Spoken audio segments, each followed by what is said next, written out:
આજે વાત કરવી છે કે કેવા હતા રાજાશાહી કાળના રાજવીઓ, કેવા હતા એ મહારાજાઓ.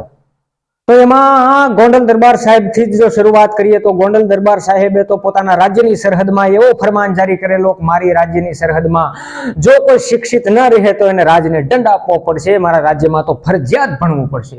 અને હું એવું માનું છું કે જ્યાં સુધી મારી પ્રજા મારો વિરોધ ન કરે ત્યાં સુધી મારી પ્રજા જે છે એ નમાલી છે, એ શિક્ષિત નથી. આવી પોતાની પ્રજાને વિરોધ કરવાની સલાહ આપતા હતા ને એ સમયના રાજવીઓ હતા. આજની જેવું તે એ સમયકાળમાં નહોતું.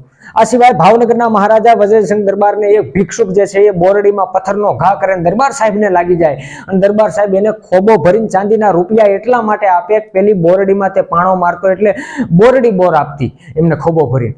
આજના કોઈ નેતાને એવી રીતે પાણો મારીને જોઈએ તો ખબર પડે કે રાજાશાહી સારી હતી કે લોકશાહી સારી હતી. આ સિવાય જો વાત કરું તો ભાવનગરના પ્રજાવત્સલ મહારાજા કૃષ્ણકુમાર સાહેબે તો એવા સૂત્રો આપેલા, ખેડૂતો મારા સોનાના ઝાડ છે ને મારી પ્રજાનું કલ્યાણ થાજો, મારું થવું હોય તે થાજો.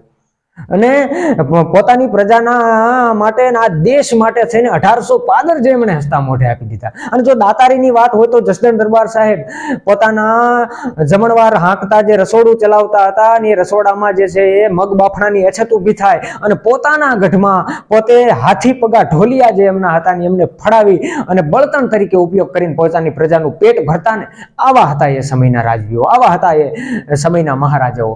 ભાવનગર દરબાર સાહેબ આતાભાઈ ગોહિલ જે છે સવારમાં દાંતણ કરતા હોય, દાંતણના ચીરિયાનો ઘા કરીને સામે કબળાનો પોકાર પડે અને ખુદ પોતે સ્વયંભૂ યુદ્ધમાં નીકળી જતા એ હતા એ સમયના રાજવીઓ. આજના નેતાઓની જેમ આર્મીને આગળ કરીને પોતે પ્રેસ કોન્ફરન્સ નહોતા કરતા.